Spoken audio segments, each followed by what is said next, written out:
Welcome to AP news. మా videos కనుక మీకు నచ్చినట్టయితే లైక్ చేయండి, షేర్ చేయండి, అలాగే సబ్స్క్రైబ్ కూడా చేయండి. Thank you. నాకు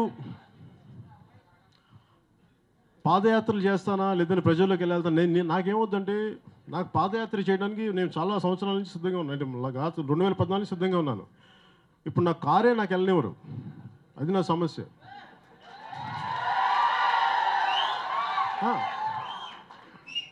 అంటే నా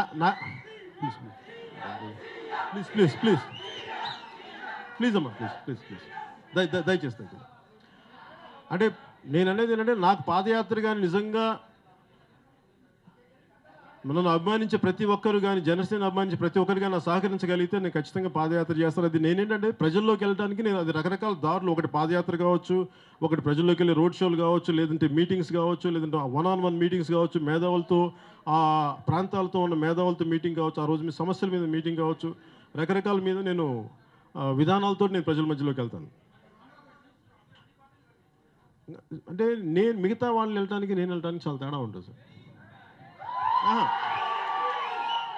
అంటే ఇది నేను సమస్య కూడా చెప్తాను. నాకు ఎయిర్పోర్ట్ నుంచి ఇక్కడ రావడానికి చాలా శాంతిబద్ధ, అంటే దాదాపు కొంతమంది పడిపోయి యువత పడిపోయి ఇవన్నీ ఉన్నాయి. ఇప్పుడు ఇందాక నేను రాగానే ఫస్ట్ మీటింగ్ ఏం చెప్పానంటే నేను గరగపారుని వెళ్ళటానికి చాలా, ఎందుకంటే నాకు ఈ భువనగిరి చంద్రశేఖరానికి చుండూరులో మన దళితుల తరపున వాళ్ళకి దాడులు జరిపిన వాళ్ళందరికీ పోరాటం చేసిన వ్యక్తి, వాళ్ళ తరపున పోరాటం చేసిన వ్యక్తి, బాధితుల తరపున ఆయన నాకు చాలా మంచి మిత్రుడు. నాకు ఆయన చనిపోయారు క్యాన్సర్ తోటి. అలాగే నేను బేసిక్ ఈ దళిత్ ఇష్యూస్ మీద, మన కాస్ట్ అట్రాసిటీస్ మీద నేను ఎంజే అక్బర్ రాసిన చిన్నప్పటి నుంచి కూడా రైట్ ఆఫ్టర్ రైట్ అని పుస్తకం తీసి ఆ రోజు నుంచి నాకు అవగాహన ఉంది. కాకపోతే ఇది చాలా, నేను వెళ్తే ఏమైపోద్దంటే నేను చెప్పింది కూడా ఏంటంటే నేను పలకరించడానికి వెళ్తే అది ఇంకొక శాంతి భద్రతల సమస్య అవ్వకూడదని ఒక భయం ఉంది నాకు. కాకపోతే దీనిని నేను రెచ్చగొట్టే విధంగా ఇప్పుడు సమస్య, ఇప్పుడు మున్సిపల్ నగర్ ఉంటుంది. నేను ఎప్పుడు లోకల్ అడ్మినిస్ట్రేషన్ ఫెయిల్యూర్, చాలా చిన్న స్థాయిలో సమస్యను ఆపాలి అని ఎందుకు కోరుకుంటానంటే, ఇప్పుడు మున్సిపల్ నగర్లో 2014 గొడవలు జరిగినప్పుడు అది బేసిక్గా ఒక అమ్మాయిల్ని, ఒక ఇద్దరు అబ్బాయిలు ఏడిపించారు. ఒక మతానికి చెందిన అబ్బాయిలు, ఇంకొక మతానికి చెందిన అమ్మాయిల్ని. అక్కడి నుంచి అది ఒక సింపుల్ ఒక ఈవిటీజింగ్ ఇష్యూ అది పెరిగి పెరిగి పెరిగి అది మతకల్లో దాకా వెళ్ళిపోయింది. అలాగే ఇది కూడా ఒక విగ్రహాన్ని పెట్టడానికి సమస్య ఏముంది, అది ఈగో సమస్యలు అయిపోయినాయి. అంబేద్కర్ మహనీయుడు విగ్రహాన్ని పెట్టడానికి ఇంకొకరికి ఎందుకు ఇబ్బంది కలిగింది, అసలు వాళ్ళకి అవగాహన లోపం ఏంటి, వాళ్ళ అవగాహన రాహిత్యం ఏంటి. అంబేద్కర్ విగ్రహాన్ని పెడితే అంటే ఫస్ట్ అంబేద్కర్ గొప్పతనాన్ని, అంబేద్కర్ తాలూకు అంబేద్కరిజాన్ని ప్రతి ఒక్కరికి తెలియజేయాల్సిన అవసరం. ఆయన కేవలం ఒక వర్గానికి నాయకుడిగా చాలామంది పుష్ చేయడానికి ప్రయత్నం చేస్తారు. దాని నుంచి వచ్చిన ప్రతిఘటన అనుకుంటున్నాను నేను. అందుకని ముఖ్యంగా ఇది నిజంగా హద్దులు దాటి law and order situation create చేస్తే పనిష్మెంట్ చేయాల్సిన అవసరం ఉంది. కానీ అన్నిటికంటే కూడా ముఖ్యంగా మున్ముందు ఇలాంటి చర్యలు జరగకుండా కౌన్సిలింగ్ అయితే కంప్లీట్గా ఒక ఎడ్యుకేషన్, ఒక అవేర్నెస్ కావాలి పెద్ద స్థాయిలో. అందుకనే ఒక హోలిస్టిక్గా ఆలోచించగలిగే మేధావులు, సమాజాన్ని అన్ని కోణాల నుంచి, అన్ని కోణాల నుంచి అర్థం చేసుకోగలిగే మేధావులు దీన్ని అడ్రస్ చేయాలని మనస్ఫూర్తిగా కోరుకుంటున్నాను. అంటే ప్రతి ఒక్కరు చేస్తున్నారు కదండి, ప్రతి ఒక్క సమస్యను. ఇప్పుడు ప్రభుత్వం స్పందించని పక్షంలో, ప్రభుత్వం స్పందించని పక్షంలో, వాళ్ళకి ఏం చేయని పక్షంలో నేను ఖచ్చితంగా చేయగలను.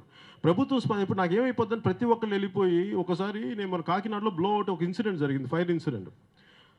కొన్ని బాధితులు పరిస్థితులు ఉన్నప్పుడు, కొంతమంది బాధలకు గురైనప్పుడు ప్రతి రాజకీయ పార్టీ వెళ్ళి, ఉదాహరణకి చాలామందికి ఒళ్ళు కాలిపోయింది ఒక యాక్సిడెంట్లో, ప్రతి ఒక్కళ్ళు వెళ్తే వాళ్ళకి ఇన్ఫెక్షన్స్ వచ్చేస్తాయి. అదేమో కాలిపోయిన ఒంటికి. ఇక్కడ ఆల్రెడీ చాలామంది కూర్చోబెట్టి రిపీటెడ్గా మీకు ఏం జరిగింది అంటే ఆల్రెడీ అడ్మినిస్ట్రేషన్ ఉంది, ఇవి ఉంది. ఇది నేను ఒక బాధ్యత గల వ్యక్తిగా స్టిల్ నేను ఒక ఓనామాలు దిద్దుకుంటున్న పార్టీ, ఇది స్టిల్ నడుస్తున్న పార్టీ, అడుగులేస్తున్న పార్టీ అది. అందువల్ల నాకు మనుషులను పంపించడానికి ప్రతిసారి నాకు వెళ్ళడానికి, నాకు మీకు చెప్పాను ఇంకా పార్టీ నిర్మాణం జరుగుతుంది. సో నాకు ఫుల్ కంప్లీట్ నిర్మాణం అయ్యింది. మీరు ఈ ప్రశ్న అడిగినప్పుడు నేను వెంటనే చెప్పగలను. కానీ నాకు ప్రతిసారి నేనే వెళ్ళాలి, నేనే మాట్లాడాలంటప్పటికీ నాకు కొన్ని పరిమితులు ఉన్నాయి. నాతో పాటు కొన్ని ఇబ్బందికరమైన పరిస్థితులు వస్తాయి, అది వాళ్ళకి ఇబ్బంది కలగకూడదు. అది కూడా ప్రభుత్వం కానీ వాళ్ళకి నిజంగా వాళ్ళు స్పందించిన పక్షంలో నేను ఖచ్చితంగా వెళ్ళేవాడిని.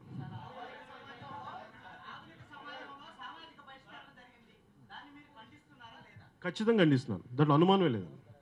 అంటే నాకు అస్సలు సామాజిక బహిష్కరణ ఎలా చేస్తాం, ఇది నేను ఎందుకు మాట్లాడుతానంటే చాలా పెద్ద స్థాయి నాయకులు ఇప్పుడు గాంధీజీని కూర్చోబెట్టి ఆయన తెలివైన వైశ్యుడు లేదంటే చతుర్బని అని మాట్లాడే అంత పెద్ద స్థాయికి నాయకులు మాట్లాడినప్పుడు అదే ఆలోచన మీద అన్ని చోట్లకి వచ్చి ఖచ్చితంగా ఇలాంటి మనకి ఈ గీతలు కనిపించవు.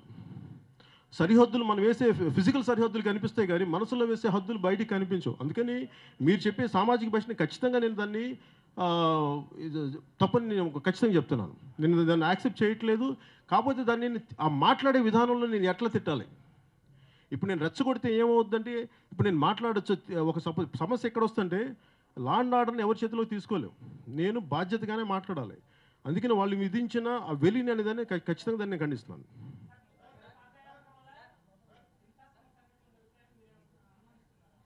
నేనేం అనుమానించట్లేదు, గతంలో జరిగినాయి కదా. నేనేమంటానంటే అది గతంలో జరిగింది, అదే సమస్య. నేను లాస్ట్ టైం కూడా ఏం చెప్పానంటే ఇది ప్రతి ఒక్క నాకు తెలియదు అది ఏమవుతుందంటే ఇది ఎవరు చేశారు ఏంటనేది ఎవరో వాళ్ళు చేసిన వాళ్ళకి తెలియలేదు, నాకు తెలియదు. నేనేమంటానంటే ఒకరికి పాదయాత్ర అనుమతించే అవసరం ఉన్నప్పుడు దాన్ని ప్రజాస్వామ్యబద్ధంగా వాళ్ళకి ఇవ్వాల్సిన అవసరం అంటే ఖచ్చితంగా వాళ్ళకి ఇవ్వాల్సిన అవసరం ఉంది, అనుమతి ఇవ్వాల్సిన అవసరం ఉంది.